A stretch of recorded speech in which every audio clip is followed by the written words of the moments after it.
নির্যাতন। দেখুন, একজন পুরুষ একজন নারীকে বিয়ে করলো। ঠিক আছে? ১ বছর ২ বছর সময় গেল। হুট করে তাদের মধ্যে একটা সমস্যা হলো। নারীটি চলে গেল তার বাপের বাড়ি। তার বাপের বাড়ি গিয়ে তার বাপকে বলল, তার ভাইকে বলল, তার মাকে বলল। তার আরেকজন আইনজীবী চাচা আছে, সেই আইনজীবী চাচাকে বলল, "চাচা, আমার জামাই তো আমার কথা শোনে না। আমার জামাই তো" আপনি বুঝেন ভাই, আপনি বুঝেন। "আমার জামাই তো আমার কথা শোনে না।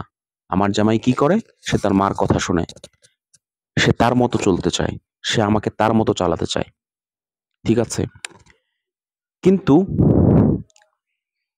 এই যে সে এই কথাটা বলল, তার প্রেক্ষিতে কি করে? ওই যে তার যে আইনজীবী চাচা আছে, তার যে আইনজীবী চাচা গিয়ে তার জামাইয়ের বিরুদ্ধে একটা মামলা ঠুকে দেয়। এই তো গেল। কি মামলা ঠুকে? নারী নির্যাতন মামলা। নারী নির্যাতন মামলা।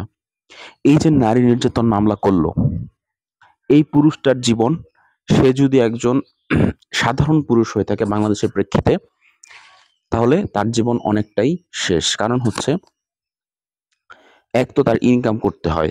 দ্বিতীয়ত তার মা-বাবাকে তার দেখতে হয়। আর একটা পুরুষ মানুষের কিন্তু শুধুমাত্র সে যে তার ফ্যামিলি বা তার বউকে দেখে তা কিন্তু না। তার কিন্তু অনেকজনকে দেখতে হয়। তার ছোট ভাই-বোনকে দেখতে হয়। অনেক সময় তার আত্মীয়স্বজনকেও দেখতে হয়। তো এই যে একজন কর্মক্ষম মানুষ, সে যে জেলে গিয়ে বসে রইল, এই কিন্তু তার পারিবারিক কলহ সৃষ্টি মানে আগেই তো কলহ তো নরমালি সবারই থাকে more or less কম বেশি। বাট এই কিন্তু তার একটা ধারাবাহিক পারিবারিক কলহ তৈরি হলো। কোর্টের টাকা কে বহন করবে? তারপর হচ্ছে আপনার আ তার আবার জেলখানায় অনেক টাকা লাগে, সেই টাকা কে বহন করবে? পুলিশের থেকে ছাড়িয়ে আনতে অনেক টাকা লাগে, সেই টাকা কে বহন করবে? নানাবিধ পারিবারিক সমস্যা এখান থেকে তৈরি হয়। এই হচ্ছে পুরুষ নির্যাতনের বাংলাদেশে একটা সহজ এবং সহজলভ্য একটা চরিত্র। তাই কোনো নারীকে বিয়ে করার আগে শতবার আপনি বুদ্ধি বিবেচনা করে কিন্তু তাকে বিয়ে করবেন। কারণ আর না হয় আপনার ফুটকির মধ্যে বাঁশ ঢুকাতে সে কিন্তু অবস্থা খারাপ করে ফেলবে, প্রিয় ভাই ও বোনেরা। তাই এরকম নারীকে বিয়ে করুন, যেই নারী আপনাকে শ্রদ্ধা করবে, আপনাকে সম্মান করবে, আপনাকে ভালোবাসবে। কমপক্ষে যদি আপনাকে ভালোও না বাসে, আ এমন কোনো স্টেপ নিবে না যেই স্টেপের কারণে আপনার একদম পুরো লাইফটাই স্টেকে পড়ে যায়। পুরো লাইফটা একটা রিস্কের মধ্যে পড়ে যায়। ঠিক আছে? এমন জ্ঞান সম্পন্ন নারীকে দয়া করে বিয়ে করুন। চাই সে গরিব হোক, কোনো সমস্যা নেই। কিন্তু এমন বদআকল, বদদিন, ঠিক আছে? বদমেজাজি নারীকে বিয়ে করবেন না, যারা কিনা পুরুষদের নির্যাতন করে। আর এই পুরুষদের নির্যাতনের পিছনে আমরা পুরুষরাই দায়ী। কারণ ওই যে তার যে চাচা মামলা করেছে সেও কিন্তু একজন পুরুষ।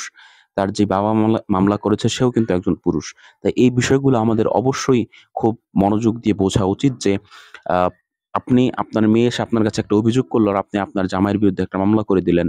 একটা সমস্যা একটা সমস্যা তৈরি করে দিলেন তার বিরুদ্ধে। এটা কিন্তু কোনোভাবেই বুদ্ধিমানের কাজ না।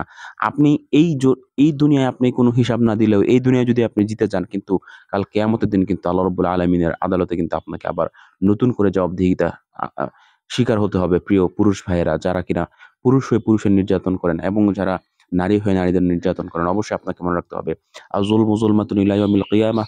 কিয়ামতের দিন প্রত্যেকটা জুলুম বিশাল বড় অন্ধকার হয়ে দাঁড়াবে। আর সেই অন্ধকার কিন্তু আমাদের সকলকে পাকড়াও করবে এবং কিয়ামতের দিন দেখবেন আপনি হয়তোবা মাঠে দাঁড়িয়ে আছেন, কিন্তু এত নিকষ কালো অন্ধকার আপনাকে এসে ঘিরে ফেলবে, যে অন্ধকারের কারণে কিন্তু আপনার নাক বন্ধ হয়ে আসবে। সেটা কিন্তু কেয়ামতের একটা শাস্তি। তো মনে রাখবেন, আয-যুলমু যুলমাতুন ইলা ইয়াউমিল কিয়ামাহ। ঠিক আছে? প্রত্যেকটা অন্ধকারই কিয়ামতের দিন মারাত্মক অন্ধকার রূপে পরিগণিত হবে। তাই মনে রাখবেন, কারোর উপর নির্যাতন করার আগে, কারোর উপর অত্যাচার করার আগে শতবার ভাববেন। আল্লাহ রাব্বুল আলামিন আমাদের সকলকে বোঝার তৌফিক দান করুক। আসসালামু আলাইকুম। আর অবশ্যই ভিডিওগুলো লাইক দিয়ে দিবেন, শেয়ার করে দিবেন, সাবস্ক্রাইব করে দিবেন চ্যানেলটি।